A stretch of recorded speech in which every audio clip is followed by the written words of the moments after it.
Welcome to the Vol Bros. My name is Evan. This is my brother Ruston, and we are two Vol Bros who are actually bros in real life. And as always, we are very appreciative of the Ooltewah Club for sponsoring our show. Got to eat there this evening, had an OC burger. It was fantastic. We are also very proud to represent the University of Tennessee on the Believe Entertainment Network. And, one of the benefits of being part of the Believe Entertainment Network is we get to network with other shows representing other universities all over the country. And we are very excited tonight to have Adam and Porter from the Hawg Talk Podcast with us. And so, gentlemen, welcome to the Vol Bros. How's it going, fellas? Hey, how's it going? Well, before we do anything else, why don't we let you guys tell everybody how they can find your show on all the different platforms you're on? Hawg Talk Podcast, HAWG for licensing purposes. We can't do HOG, so anywhere we're on YouTube, Facebook, Twitter, TikTok, Instagram, anywhere, just put in Hawg Talk and you're sure to find us. That's what I'm talking about. We've already had a lot of comments coming through. Slim's with us. Stingray, welcome, buddy. Nolan, there's a channel member. Appreciate you, Nolan. Glad you're with us. Let's see. Papa J, great question. We'll pose this to these fellas here in a minute. So I'll star that one and come back to it. Nolan said he thinks Arkansas will run a base Tampa 2 out of a 4-3, and we're going to put up 700 yards. I don't think we're going to put up 700 yards on Arkansas. Don't think that's going to happen. Let's see. Stingray said if we can at least get Jermon McCoy back, that will make a big difference. Oh, no doubt. Anytime you get a first rounder on the field, that's always a good thing. Let's see. Nolan said, I won't be surprised if somehow their defense gets better, because that's what happens when people play Tennessee. They automatically get better sometimes. Let's see here. Matt, welcome, buddy. There's a channel member. Appreciate you, bud. Mino Lackey's with us, the channel member. Glad you're with us. Let's see. John, channel member, welcome. He said all the unknowns make them potentially dangerous. Totally agree. I think you'll hear these gentlemen say they don't know what's going to happen. I mean, it's a whole new thing. Matt's happy to see me. So I was gone for a week on vacation. I'm glad to be back, Matt. I'm glad to be here. Mississippi Vol, welcome, buddy. Let's see some of the other comments. Mississippi Vol said, hey, I appreciate you. Good to be back. Oreo Puppy Dog. I don't know if y'all have anybody on your show that is a usual watcher of the name Oreo Puppy Dog. Well, we're pretty pumped that we have one here. Let's see. Any other comments we need to hit before we get going here? Keg, channel member, appreciate you. Welcome. Glad you're with us. Jonathan said, hello, Evan, Ruston chat family. Hope everybody has a great week so far. Good to see you, Jonathan. All right. Mr. Osborne. So, gentlemen, just so you guys know, we do a college football pick'em challenge every year. And with straight pick'em, 10 games every week. And it's open to anybody who wants to be part of it. Mr. Osborne is currently in the lead. After week 5, he is currently in the lead. I am either 1 or 2 games off the lead. I can't remember, but doing okay. Let's see. All right, well, gentlemen, I think Ruston's going to ask the first question because he likes Ruston's a Bobby Petrino fan. I think is a fair way of saying it. On the field, maybe not off the field, but he's a fan of him on the field. Audrey said Mr. Osborne has insider info about the picks. So, Ruston, I'll let you ask the first question this evening. Well, I'm just an offensive guy. I was an offensive coordinator for 16 years, and I appreciate play calling and creativity. And so, obviously there's a lot of stuff internally happening at Arkansas right now, but where do you all think things stand? Do you think he's truly just an interim, or is this a done deal and he's the guy? Porter, you want this one or me? Yeah. Look, I mean, it really depends on how these next 7 games go. We go live an hour before you guys do, so we had just talked about this. We're in hopes of, you got to give it best case scenario for him to get the interim tag off. To us, we live in the past, and we're talking about 15 years ago, So, Arkansas is not the storied program, so we live in the nostalgia. I mean, you think about Cal. I mean, before we were recording, when Bobby Petrino was headed his named OC, they flew a plane over Bud Walton Arena as they were playing Duke, welcoming him back. That is the type of fans we have. He's going to have to make some serious changes second half. I mean, you can put up 35 points or 38 points in the first half, but you can't go cold in the second half. You got to adjust. And me and Adam had stated that's on him. Not all this is on Sam Pittman. It's the whole program on why this thing turned into a dumpster fire. If he can come in and change the attitude and get guys to fly to the ball on defense, make tackles, you look at the Ole Miss Memphis game. I mean, you're looking at 1 or 2 stops, you win the game outside the fumbles. But got to see some serious changes before it's too important of a time and era in college football with NIL, transfer portal. You can't gamble on this. You got to know he is the guy or he's not the guy. And I know me and Adam talked about if it comes to this Missouri game, depending on, all right, he wins or loses that game, and that's where your deciding factor on him getting the full-time job. That worries me because you're taking a gamble opposed to we know he's the guy that wants to lead us into the next era of this football program. I'll take a slightly different approach. Oh, sorry. Yeah, go ahead. Oh, it's a loaded question and just a slightly different approach. I think it's one of those things that if no matter how the rest of the season goes, the next 7 games, Arkansas is still looking for another coach. And if they get their guy, whoever that may be, whether that's their top 1, 2, or 3 names, I think they go with that guy. I personally feel like Bobby Petrino is at the safety net, that if they don't get 1, 2, or 3, then they give the reins to him. And that's just how I see the board of trustees and everything behind the scenes happening. So as kind of a follow-up to that, I was really surprised to see him fire most of the defensive staff. And, now it's coming out this afternoon that he's been out recruiting new coaches and apparently hired Jay Hayes this afternoon. Which those are things that typically an interim does not do. Right.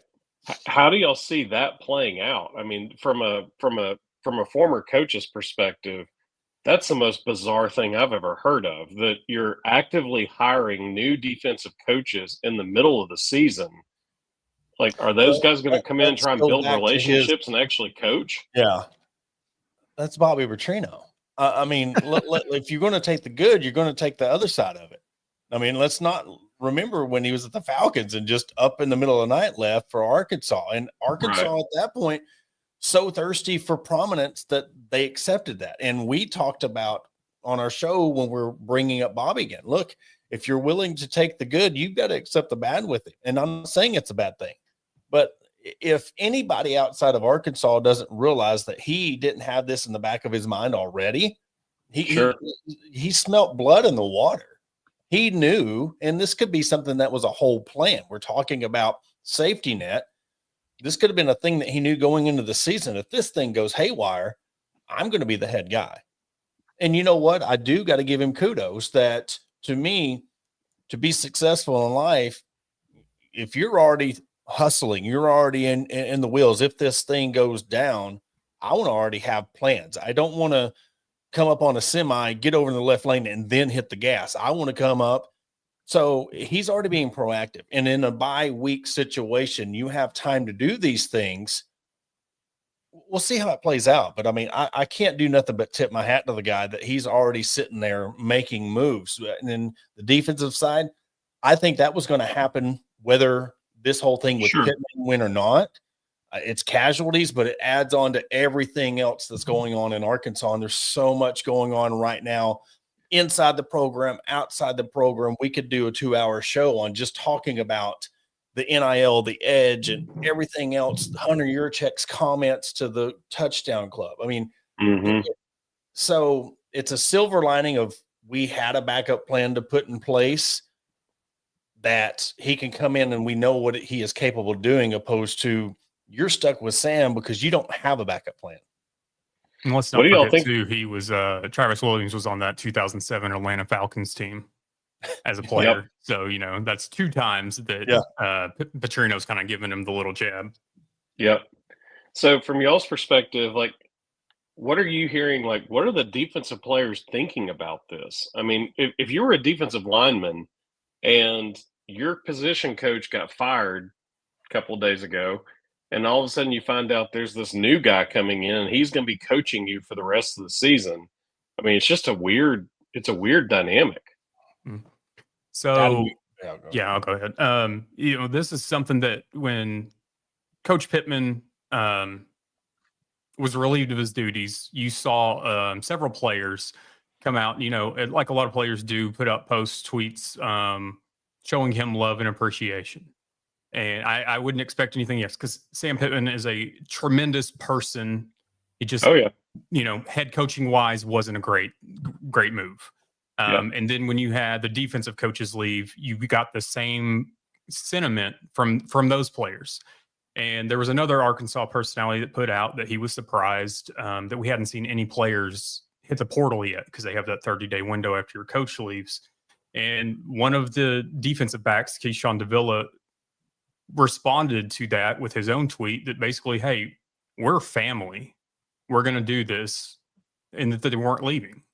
And so I think that this is truly a moment for these guys, especially the defense, to realize, hey, we're doing this for ourselves. We're doing this for each other. And we're just going to try to go out here and shut everybody up. But we've got to correct some things. And I hope that, their actions speak louder than their tweets. I think you're in a situation with everybody looked at Sam Pittman as good old boy, drink cold beer. Everybody talks about culture. And I know Travis Williams probably coming into Arkansas, he might have had his own intentions, his own way of doing things. But if you get sucked into that culture, it's easy to get caught up into that buddy system. Of course, everybody, and we said this again on the show, I mean, we would expect them to have emotions and have things. That's why, again, this bye week's perfect because you can Monday, Tuesday, let everything out. Then let's get back to business. But to me, another thing is, if you really wanted to fight for the guy, if you really wanted to fight for Sam Pittman, if you really wanted to, part of it's play on the field. This wasn't that they were just getting outscored. They were getting out hustled. They were getting pushed around. You've seen the 3rd and 8, the backup quarterback for Memphis dragging the guy for the first down. So they got to have a little bit of accountability of they had their chances. So I'm not trying to be too vain about it, but to me, some of that talk is just talk. You had your chance on the field to really fight for this guy. And if that adrenaline's pumping and you're really wanting to fight, you're going to get more effort. You're going to give more. You're going to give that 110%. And it wasn't just the Notre Dame game. I mean, when we're seeing them just get completely, let's go back to the Alabama and A&M game, the first two series, they were just carving them up. And they had a guy who was 6'2", 250. And it seemed like the angles, and it was hard to bring him down, and immediately we're throwing red flags. So I get that they're mad, but y'all know Bobby Petrino like we know him. Got to get over it. If you want to, and Bobby said for these players, this is a 7-game audition for you. You don't have to go hit the portal where you can't play. Football is a sport where you need reps. You need to see yourself on the field to get, if you want to go to another school next year. But you got to go out there and play on the field. You got to suck it up. Some of the other comments came through here. We had a couple questions for you guys. Tony said he's going to be at the game next Saturday. He said we might have to score 45 or more to win. He thinks Arkansas is going to score a lot on our defense. With Petrino at the helm, it's possible. Well, we've seen the same thing, and this could be all because they let go of rope. We've seen the same thing last week because Notre Dame's defense is not that good. We thought that it was going to be a high-scoring game, and for them to only score 1 touchdown was very surprising. Again, circumstances could be outside of that. But, they're going to have to outscore. But when you're going up against an offense that's averaging 550 a game, or I think we looked up 536 a game. I don't know if that's the official stat, but that's what's listed on the Tennessee website. You're looking at a defense that 1,600 yards passing. Where does Arkansas like the most? Pass defense. To ask them to score 45, okay, but is that enough for Arkansas? Can Arkansas score 40 points on Tennessee? We don't know. Elijah, channel member, welcome, buddy. He said, "What's up, bros in chat? Welcome in, Hawg Talk fam." Let's see. Matt said, "If Glenn Eller be our offensive line coach, if he was terrible, then Heupel would be trying to hire Pittman right now." I think there's probably a lot of coaches out there that's going to be trying to hire Pittman. Well, let's also not mince words. Sam Pittman loved his time in Knoxville, and the man who brought him to Knoxville is currently an analyst in the UT football office. So let you me never ask know. y'all's point of view for Sam Pittman for having firsthand experience. And this is me not trying to hate on Sam Pittman, but this is the question I've asked on our show. So Sam Pittman has been dubbed the offensive line guru for a number of years. And I have felt like it has been more about the situations and teams that he has been put on. You know, when you're at Georgia, you have the pick of the litter. You even have a much better at Tennessee than you do in Arkansas. And I just feel like the situations have made us a little bit jaded when it comes to that. And I just want to know y'all's thoughts on him being this offensive line guru. Yeah, I think system definitely matters. And at the end of the day, it is all about Jimmys and Joes. He was getting to coach offensive line in Knoxville under Jim Chaney, so really good play caller. Sam is a relentless recruiter, or was. I think he's kind of slowed down over the years.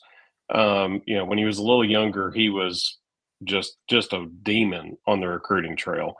So I think the combination of unlimited resources, really good recruiter, brings in some big name offensive linemen, puts them in positions to be successful with a play caller who really knows what he's doing. And all of a sudden he looks like a genius. So I do think it would be interesting if something happened to Glenn Ellerbe, knowing that Jim Chaney is back in the football office at UT. It would be interesting to see if Sam would come back. I will say this. It wasn't, arguably Tennessee's best offensive line in the last 20 years was under Sam Pittman in 2012. Yeah. Now our defense was terrible that year, but the offense put up some numbers.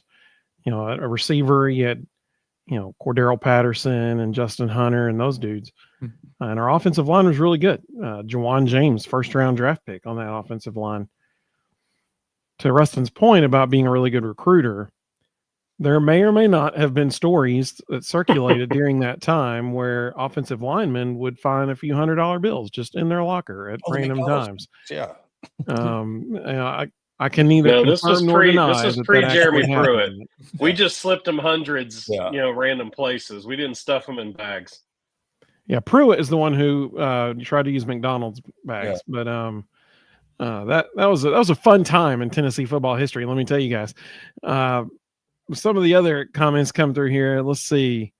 Mr. Osborne wants to know, who do you guys think would be the top candidates that Arkansas would try to go after if it's not Petrino? There's a short list that I think is a decent list of the guys that they're going to go after. I know that there's already been talk of that they have spoken with some agents and whatnot. Rhett Lashley has been at the top of the list for a couple of years. Do I see that happening? No, I do not. Rhett Lashley has more or less unlimited in him. He has the bank right behind him down there at SMU. Rhett Lashley's from Springdale, Arkansas. He was in a winnable conference, exactly. As well. You don't have to go through the SEC anymore to get to the championship. Exactly. So to me, it's one of those things. Unless that's your dream job, I don't see why you go to the SEC when you don't have to anymore. But I don't see Rhett Lashley happen. John Summerall's name from Tulane's been thrown out there.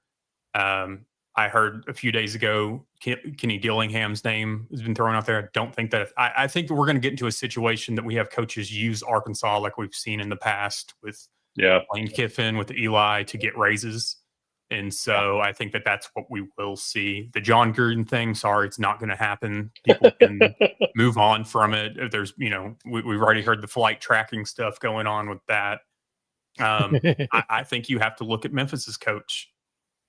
And at this point in time, he's, I would say, at the top 5 in the mix.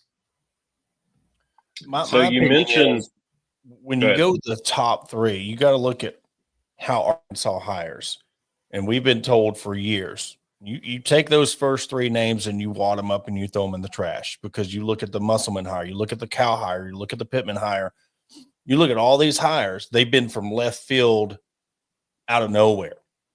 So it kind of worries me if these 3 guys are on that list, do they want to come to Arkansas?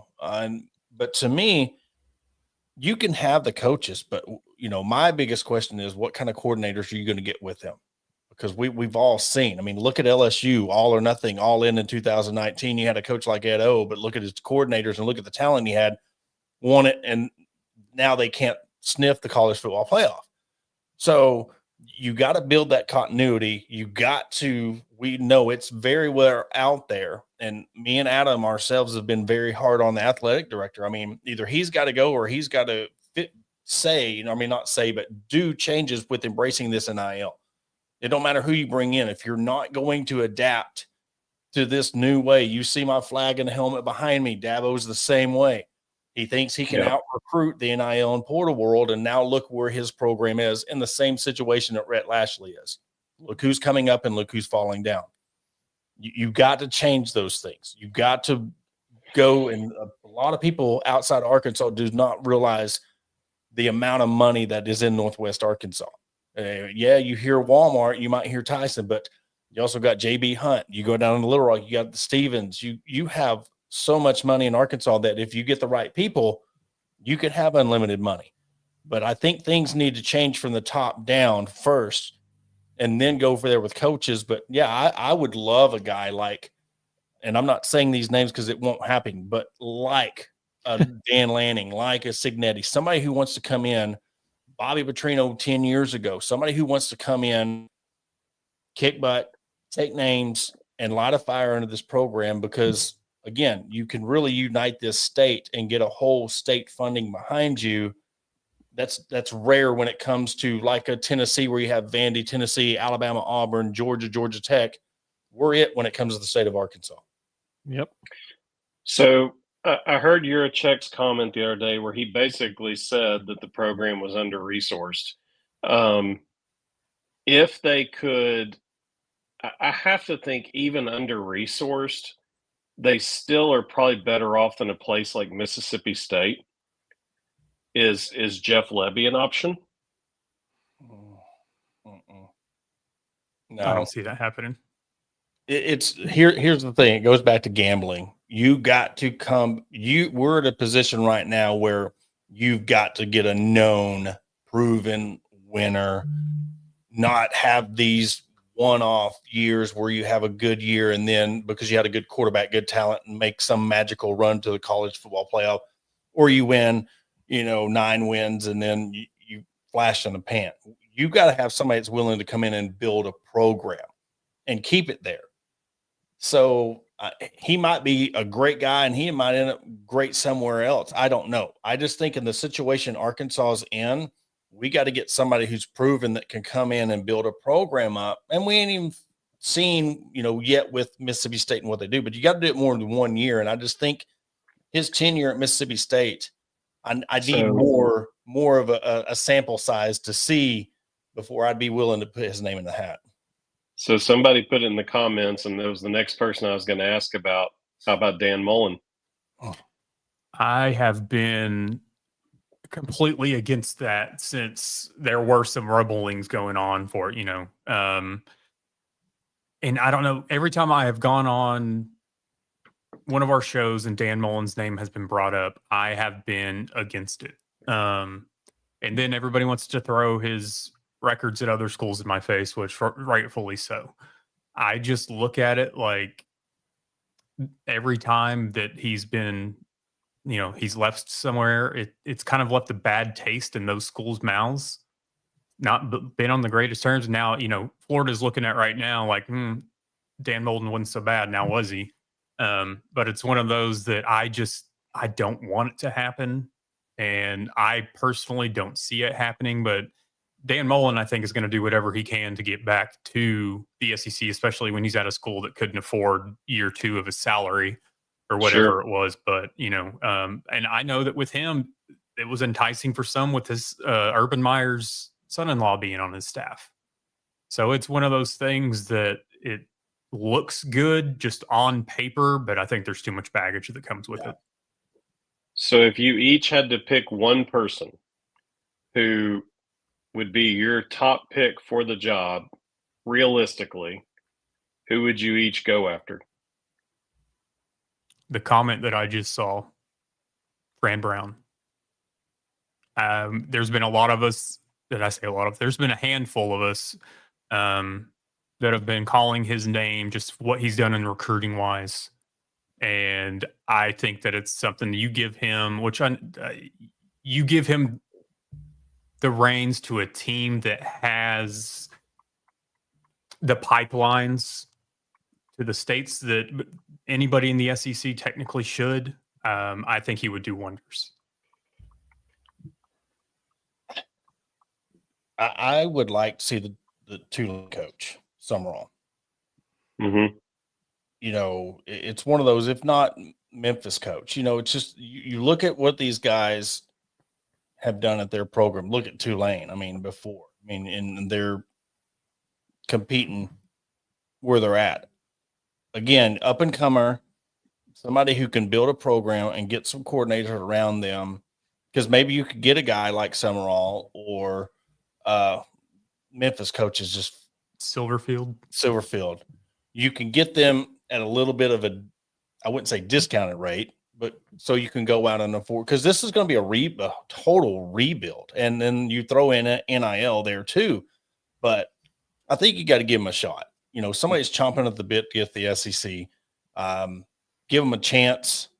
But Brown, Georgia Tech coach, Key, another one. You got to put his name in there. And I'm looking outside the box again, because I'm first 3 names, and I'm saying, all right, if it doesn't, these 3, who would be some outsiders? So, but yeah, Tulane coach would be if I was just to pick one name.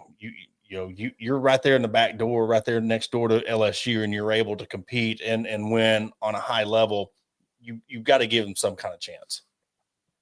Well, I like both of the names that you all just provided. Fortunately for Arkansas, Derek Dooley's name is off the board as he pursues his run for the United States Senate. But I would not recommend Derek Dooley if his name was on the board. I'm just saying.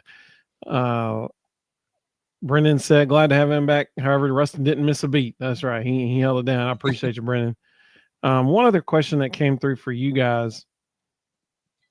Well, actually, we already answered it, so never mind. Let's see. Mr. Osborne said Fran Brown's a good coach. Audrey agreed. He's definitely a good coach.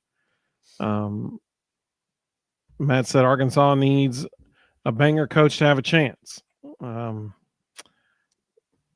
don't want Deion Sanders at Arkansas? That name has been, time and time again. I think the enamor has been worn off just a little bit, but, that's one that I think that, and we've talked about it before. I think with Coach Prime, I think with John Gruden, you get a lot of the same thing where you get the media attention. And yes, you get a name, but does that translate to what you need in a program? Whether, I know Porter brought up the discounted rate, and that's not what he meant by that. Yeah. But, I look at it like we can't go that route anymore. And I know that the quote unofficial offer that had been thrown out there for Rhett Lashley was $8 to $9 million per year plus whatever he wanted to spend on his staff, and then the NIL funds to go with it. I think that realistically, if Arkansas wants to go get somebody, that's what you're going to have to do, because I don't think you can go in at $6 to $7 million in the SEC anymore. And Lane Kiffin's at $9 million, and he's the 10th highest paid head coach in the country. I think that you have to go that route if you want to get somebody to come in and truly change your program. I think Tony's got a great suggestion here. I was waiting for it. Well, and I wanted to say something, like Deion. Let's he built his whole thing at Jackson State surrounded by him and his son. Now his son's gone, and we see. All right, I want to compare him to Clark Lee. Let's see what Vanderbilt does when Pavia's out. When 5 years from now, when he finally gets out of eligibility. But realistically, I want to be real about it. You look at Jimbo Fisher. I've said this for years, being an ACC guy. After Winston went, what happened? Dabo, Watson, Lawrence, were they? It's easy to win when you have that generational talent or that defense coordinator like Venables. What happens after they're gone? Can you sustain that? And a lot of it is it's easier to get to the top when you have a chip on your shoulder. And we'll go back to Bobby. What chip is on his shoulder to prove that he wants to be a head coach again? Because let's not keep his name out of the mix, because if he does surprise everybody and he does come in and get this team bowl eligible, you got to give him the nod, because he's come in with that fire, and we know if you get the boosters behind you. But that's why I really hadn't thought about Clark Lee, because I want to wait and see what he does after the Pavia era. And if he can build on that, then see him progress. But that's why you throw out the Tulane coach, the Memphis coach, because you're doing it without these star players or this name around you, and then it falls off. Dion, no, because we would be in the same situation in 3 years. Well, for anybody who might be listening to the audio version of this podcast tomorrow on the way to work, Tony's suggestion about hiring within the state was go to Arkansas State and hire Butch Jones. I think that's, listen, you mentioned earlier, it's going to be a rebuilding job. Butch already has the catchphrase for that. Yeah. It's brick by brick. He's going to build it brick by brick. We heard that for a long time in Knoxville. Wait for him to get on his knees after a win over Roast Beef State and the Flames. I mean, that's all Arkansas needs right now is another retirement check to hand out. Well, I think there's also another big difference between John Gruden and Coach Prime. John Gruden can actually coach, and Coach Prime can't. So to me, it's like with Gruden, he does go out there, and the thing is, he opens these boxes, and we know he has connections, but he was a 500 career coach in NFL. I'm not sold on him coming in at this stage in his career. That, again, this is not, we can't hire a gimmick. We can't hire somebody that's going to be, this is not a Coach Cal that you landed on that. Luckily, our booster had ties to him and enticed him to come over with the money. And then you've seen what happened, because in basketball it's different. You get 3 or 4 guys and it makes a whole difference with your team, and then everything rolls in. You got to get somebody that comes in. That's why I don't think Gruden would be a fit, because it's just that. Is he looking for you go John L. Smith, you look at Chad Morris, you look at Sam Pittman, even were they not saying necessarily taking advantage of Arkansas, but hey, if this don't work out, I was at the end of my rope anyway. I'll take the $6 million and I'll go live on a lake or whatever. You can't do that with this hire. This is a very, very, very important hire, especially with this 9-game SEC schedule coming up. You're either going to be in the middle or you're going to be left behind. And we don't need any more catchphrases. No, we're dealing with coaches. We don't need to put them on T-shirts. We don't need whatever. Stop with the catchphrases. Yeah. Well, if you don't want catchphrases, then you're not going for Butch Jones. I can tell you that much right now. That's the best thing Butch can do is catchphrases. I knew one guy that was too. His name was Chad Morris, and we forget about those days. Oh yeah, hammer down, and then the jukebox, and cold. I mean, I want somebody to come in and win. Me and Adam both. We want the best for the state, and we want the program to be great. Whether the people realize it or not, Arkansas. When Arkansas is good, it makes it better for the SEC, because it's another contender. You look at the SEC win, Bobby Petrino had this thing rolling. It was a lot of fun. That 1 year in 21, I've preached this past week. If Arkansas could have 3 full seasons of what it was like in 21 here, with the win over Texas and then the basketball team, baseball team, just the buzz around the stadium. I mean, if you have that environment for 3 straight years at Arkansas, it could change the whole landscape of the athletic program, because what's gotten lost with our athletic director is I don't think he's an SEC guy because he says, well, we're doing so well in our other sports and talks about SEC championships. It's hard to stomach that when your football program is supposed to be your cash cow and you're not investing in it. So is he saying things now because his feet to the fire? I think so. I think we need a new athletic director to come in and really change things up. I'm one of the few that publicly says it, but that's just how I feel about it, because if you're not embracing NIL, we have had a chance in Arkansas to do a 50-50 raffle. A casino was going to do it. Half was going to go to a fan. Half was going to go to the NIL.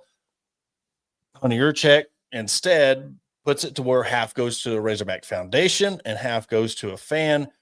Don't know where the foundation money goes. It was just a debacle. And now, breaking news right before we came on the air, Arkansas Edge, which is our collective, is being phased out. They got caught up in that.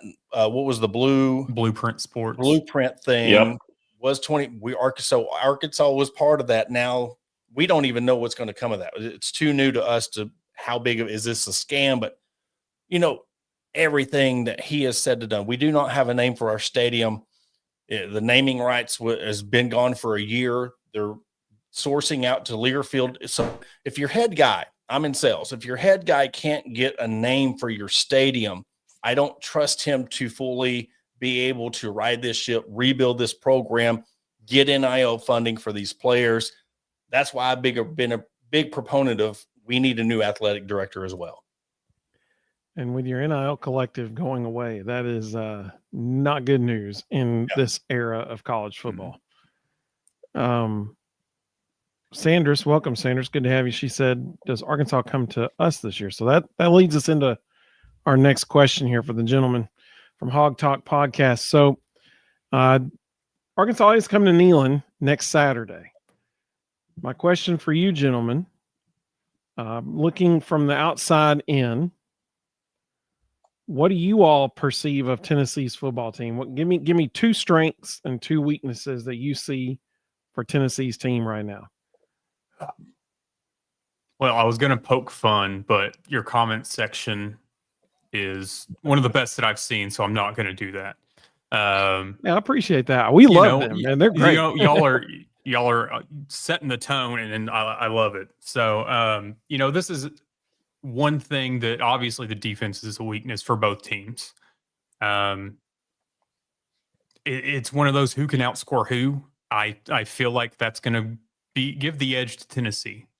I don't feel like, just based on what we've seen in the first 5 games of Arkansas, I don't believe that they can go all 4 quarters. I also have said this since last year for Arkansas that I don't know how well they can play behind. It's one of those, you get down 10, 14 points and you just see kind of the life get sucked out of this team.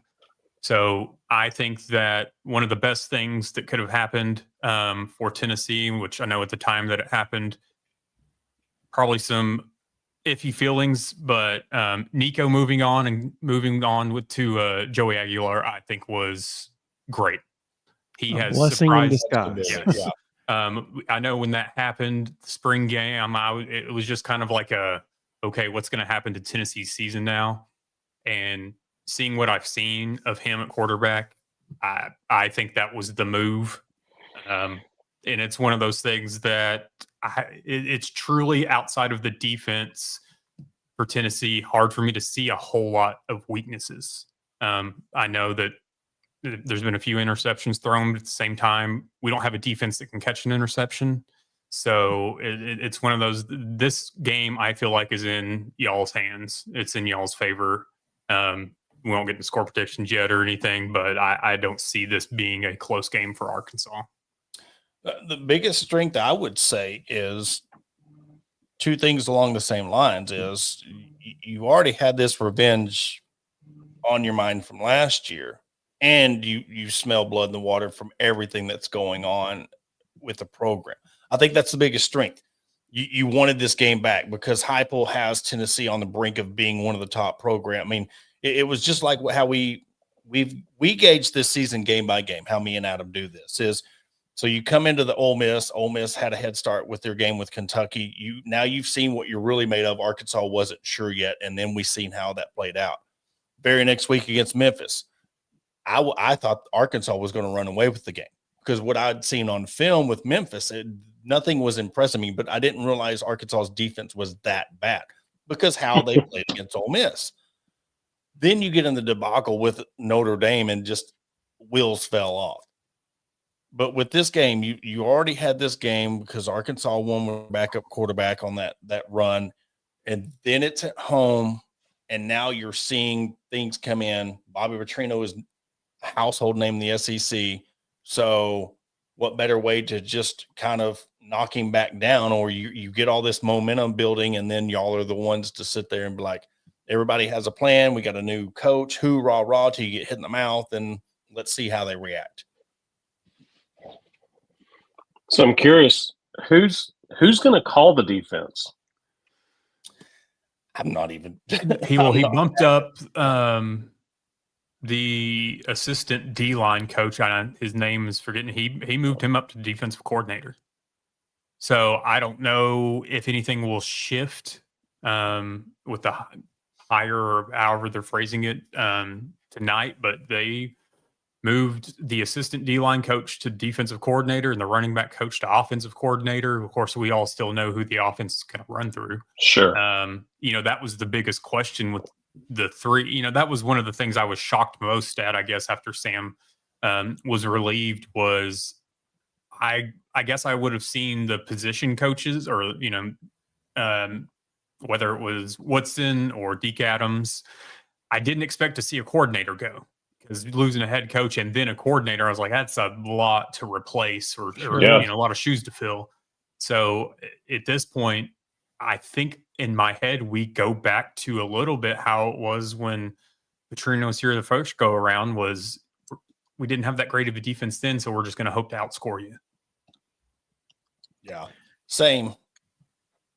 When y'all mentioned Joey Aguilar, and essentially the trade that happened between UCLA and Tennessee, like you said, it was divine intervention. Mm-hmm. Oreo Puppy Dog said Joey was heaven sent. Mississippi Vol said we definitely won that trade. Just looking at what was going on at UCLA right now, they very well could go 0-12. Matt said our defense is our biggest weakness right now. Robert, we're glad you're here, buddy. There's a channel member. Tennessee Junior, glad you're here, buddy. And he said revenge game. Now, y'all mentioned this, and I'm going to throw this out there before we ask you for score predictions. I know Ruston will ask that here in just a minute, but so here's my take on what we're going to see next Saturday. I'm terrified.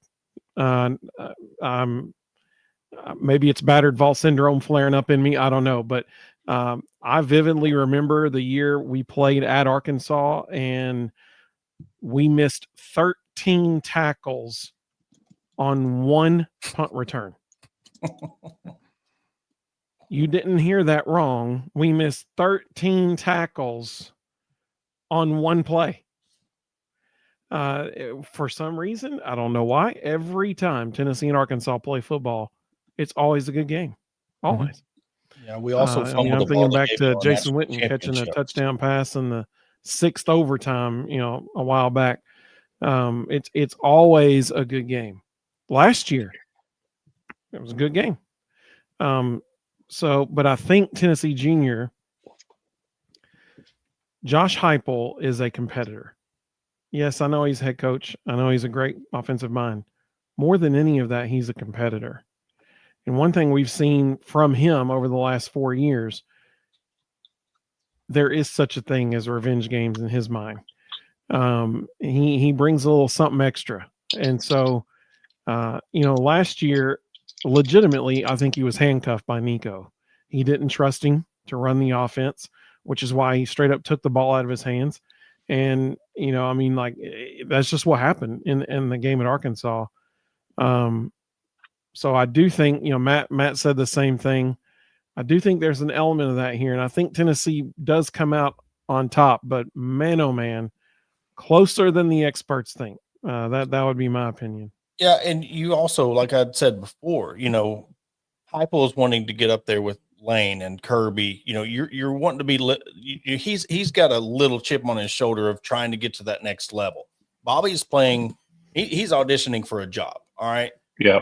Heupel wants to be one of the elite. He wants to be one of those that he's not quite there because we always lose that one game. All right.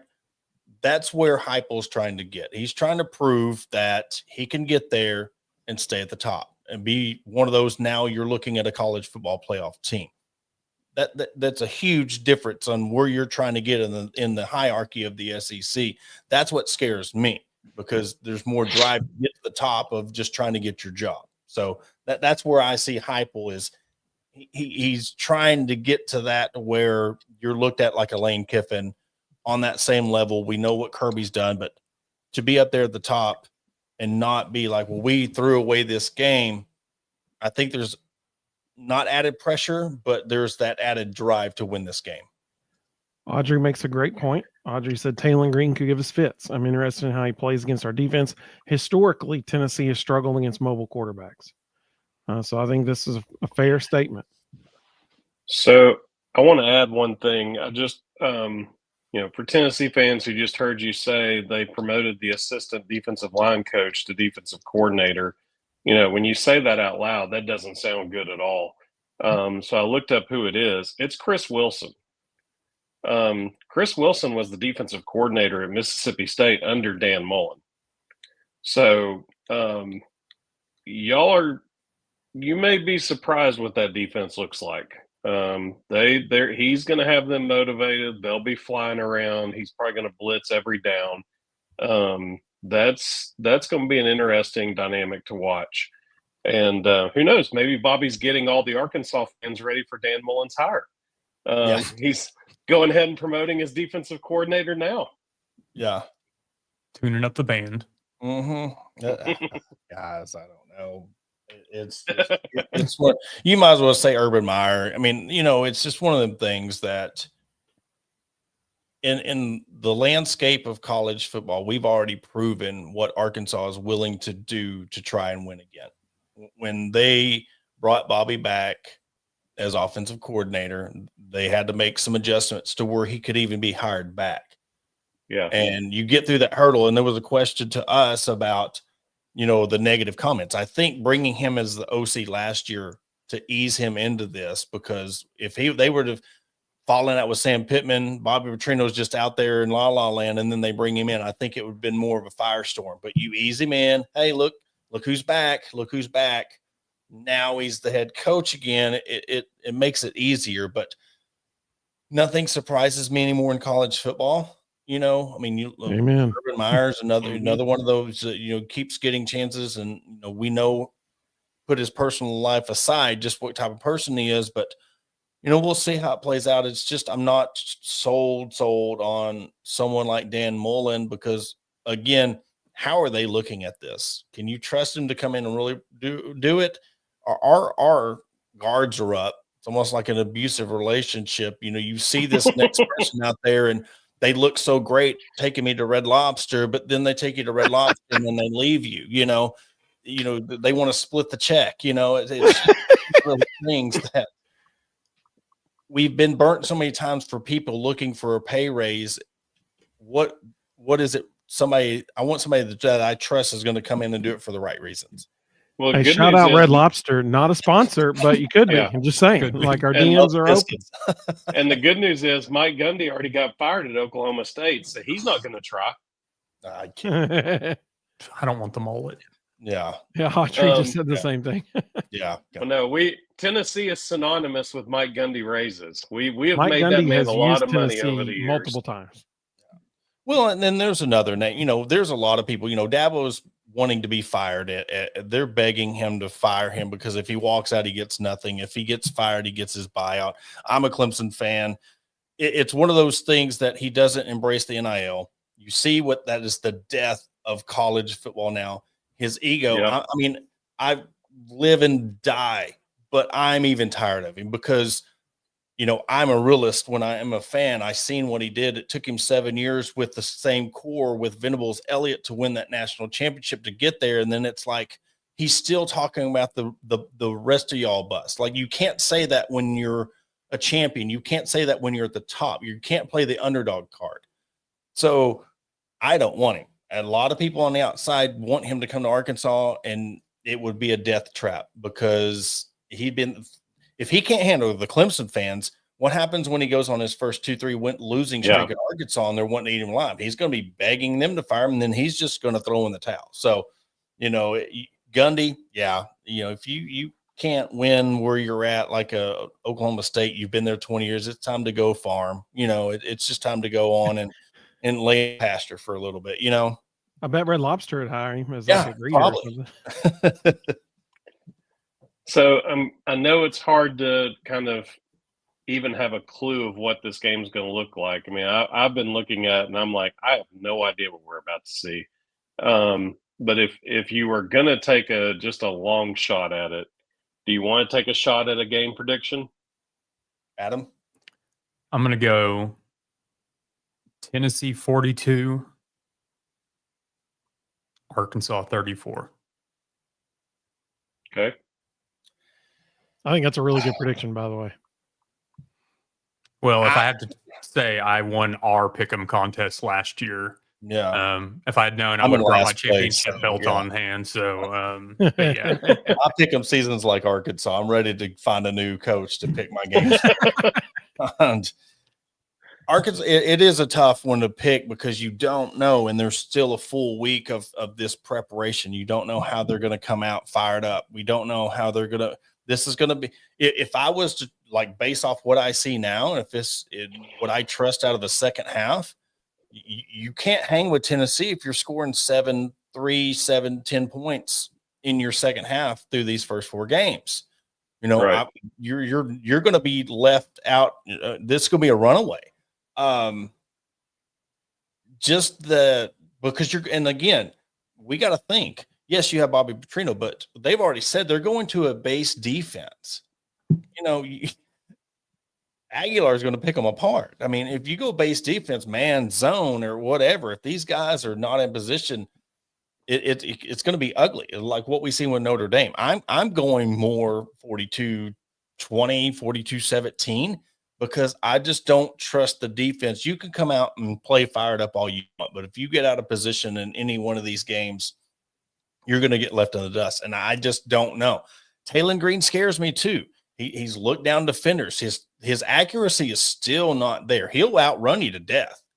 But his instinct is what I told Adam. There's a couple of times he does well, but when he sees that pressure, he automatically runs. And it got him tripped up on that third down. At one point they were talking about dark horse Heisman, goes into that Memphis game, throws interceptions, and then that big third down, runs backward, trips over his own feet, and then you put yourself out of field goal range. You can't do that in that type of game. So, against Notre Dame, I mean, just floated it and you got intercepted by their JV squad, so I have too many questions to say Arkansas is going to score more than 21 points in this game. Well, I mean, I respect the fact that y'all are objective. We try to be objective too. And I'm sure we have orange colored glasses on at times as well, but we try not to, at least we try not to. Some of the predictions that came through in the comments, Tony said 48-31 Vols. Elijah, or I think I already welcomed Elijah. He said 52-35 Vols. If Tennessee puts up 52, that's a good day. That is a good day. They're averaging 51.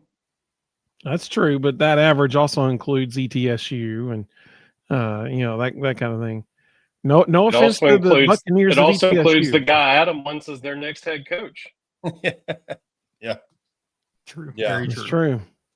Mino Ike said Tennessee 42, Arkansas 34 sounds good to her. Mm-hmm. And somebody else said, Stingray said, nope, that means my heart rate's going to go crazy. I don't like that. And somebody else said, nope, can't handle another heart of stroke special. Can't do that. Let's see. Tennessee Junior said 45-27 Vols. Jonathan said 49-28, but I could see it being Vols 31, Hogs 30. Exactly. This is one of those games that are just always weird. Everybody has those teams that they play that it doesn't matter what happens, it's just a weird game, and this is one of them. Amen. Yep. Totally agree. That's my take on it. Mm-hmm. Matt with the biggest humble flex of the night here. He said, anybody watching this show chilling in an indoor pool at a hotel in Connecticut? Just him. Yeah. Matt, first of all, I appreciate you tuning in from Connecticut, buddy. Thank you. I appreciate that. Second, I'm jealous. Let's see. Elijah said Arkansas gave up 42 to Notre Dame in half. The defense is bad. Yeah, that was circuit. I mean, I'm not saying Arkansas's defense is good, but that if you watch that game, that the very last play or very last touchdown of that first half, that was the epitome of that game. Swing pass right out. There was just no effort. I mean, when you have a storied program like Notre Dame and their running back gets 2 receiving touchdowns, 2 rushing touchdowns for the first time in Notre Dame history, and he did it in the first half, that tells you how that game went for Arkansas. With Lou Holtz in the crowd. Yeah, with Lou Holtz wearing Arkansas clothes in the crowd. So it's one of the things that if they can play up, I mean, I see them, they can, but if it's the fact that Tennessee is such a good passing team that worries me. If this was a smash mouth, we're going to slow this game down, maybe. I just don't have any faith in this defense when all your coordinators gone. You're simplifying defense. You cannot simplify a defense in college football in today's game with RPOs and everything like that and expect good things to happen. But we just want them to compete and act like, show that they're willing to make progress. That's where we're at. So yeah, for me, it's just, I don't want this to get out of hand to where it's another Notre Dame situation in the first half. Well, Tony has asked a really good question. Hang on just a second, Ruston. Tony's asked a really good question because Tony's thinking ahead, and he's thinking like me, and he's like, what if this is close? He wants to know if your field goal kicker is any good. So let's go with this real quick. So he's a freshman. Unfortunately, we don't have Cam Little anymore. You can see him kicking for the Jacksonville Jaguars. And then also his holders kicking for the Detroit Lions. So we're SOL there. But Starzik, he was the number 1 kicker in high school last year. Obviously doesn't always translate immediately, especially being a freshman. I believe he's missed 2 field goals on the year, and that was on the road at Ole Miss. His long so far this season is 53. So that's something that the environment, a crowd that size, there's a lot to be seen. Yeah. I love Audrey's comment. She said, well, we might be in some trouble then. Yep. Absolutely. Well, we sure do appreciate a lot before we say it's because we always get let down. We always have that. I have it on speed dial, the Charlie Brown meme with the football. I have that on speed dial because when I give them hope, they pull the football from out and then you fall on your back. So, that's where I'm at right now. I have one last question. Okay. Worst case scenario. Bobby has an average year. You miss on your top 3 targets for head coach. Bobby or Gus? Gus Malzahn. Bobby Petrino. Mm-hmm. I don't want to circle the wagon. And that's one reason that I don't necessarily want Coach Petrino to get the full-time gig. It's nothing against him. I'm just tired of running it back with coaches that have been here before in whatever capacity. I want a completely new regime. Yeah, I'm the same way. And Gus he has the same ties as Lashley. I mean, his coach in high school. Lashley's a really good coach. I mean, but another thing is too,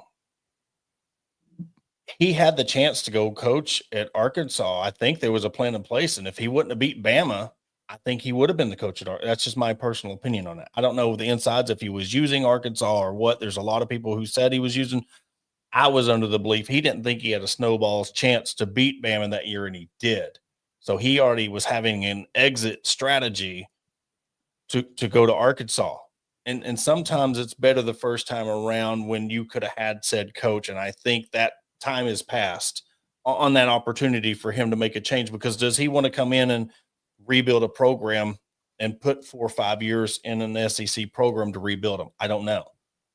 He's got a pretty good gig where he's at, so Sure. We'll see. But yeah, if I was to have to choose, I'm with Adam, definitely Bobby Petrino, because at least we're going to get some excitement out of it. Amen. Yeah. Richard, welcome, buddy. We're glad you're watching too. To the 216 people watching across all 3 platforms right now, we appreciate you very, very much. And we have certainly appreciated having Porter and Adam on here tonight. This has been a real treat for us. We appreciate you guys giving of your time to be on here. We invite everybody to check out their show, because Sunday night, Ruston and I are going to get to make an appearance on their show. Guys, why don't you tell everybody one more time how everybody can find you all on all the Twitters and the YouTubes and all that kind of stuff? Adam, sign us off. I'm not good at this stuff. Basically, go into any one of them, Hawg Talk or Hawg Talk Podcast, and we pull right up. Facebook, Instagram, YouTube, Twitter, TikTok. We're just about everywhere. So it's just one of those things that type it in there and find it, or we're in some comment section somewhere, ruffling some feathers, not that often, but same time that we're same place all over the board. We'll be at Red Lobster on Sunday night. I love it. Tony had a good question for you here. He said, tell the guys to talk to Bobby Petrino and let us know if they plan to fake a punt. Because Tennessee got burned by a fake punt this past week against Mississippi State. Well, the fake punt of the past 5 years, Arkansas has to deal with every season when they shove the North Texas fake punt against Arkansas from 2019, 2018, when Chad Morrison still here. We still see that time and time. Well, then he had Marcus Freeman. They're up 40, and he done that fake punt Sunday, Saturday. So, yeah. But Bobby will tell you, he didn't come to paint; he come to play. So we'll see how that comes back to fruition again. Slim said, "Great show, man." Hey, we appreciate you, Slim. Thank you so much, buddy. Jonathan said, "Great show as always. Thanks for being with us tonight, Porter and Adam. See everybody Sunday night." Absolutely. So, Eastern time, Porter and Adam will go live at 7 p.m. Eastern time. Is that correct? Yep. Yes. So Sunday night, they will be live 7 p.m. Eastern time. I think Ruston and I are going to join them around 7:30. Is that right? Yes, sir. Yes, sir. Awesome. And then Ruston and I will be back live for our regular show Sunday night at 9:00 Eastern right here. Go ahead, Ruston. And that's going to be our game preview, because we're not able to go live next Thursday. So Sunday night will be our game preview. That's right. Next Thursday night, we're going to be being parents because our kids, both of our kids, have something going on at school that night. And so we will be parenting that evening. So look at this. Y'all didn't know we had dead famous people on our show every once in a while. Phil Donahue. Great to see you, Phil. Glad you're with us. Huge Nico fan, Phil Donahue is. Stingray said, good night, everybody. Great show. Appreciate you. Mean, like you said, thanks, Porter and Adam. Excellent show, guys. We really do appreciate you all for joining us. Thank you so much. We hope all of you have a great weekend ahead of you. Not that great of a college football weekend planned out, just saying. When Texas Tech and Houston is the 3rd best game of the week, probably not the best college football weekend ahead of us, but it's still college football, so it's hard to complain about that. So thank you both again. Thank you all for joining us. We hope to see everybody Sunday night. Go Vols, baby. And we will see all of you very, very soon.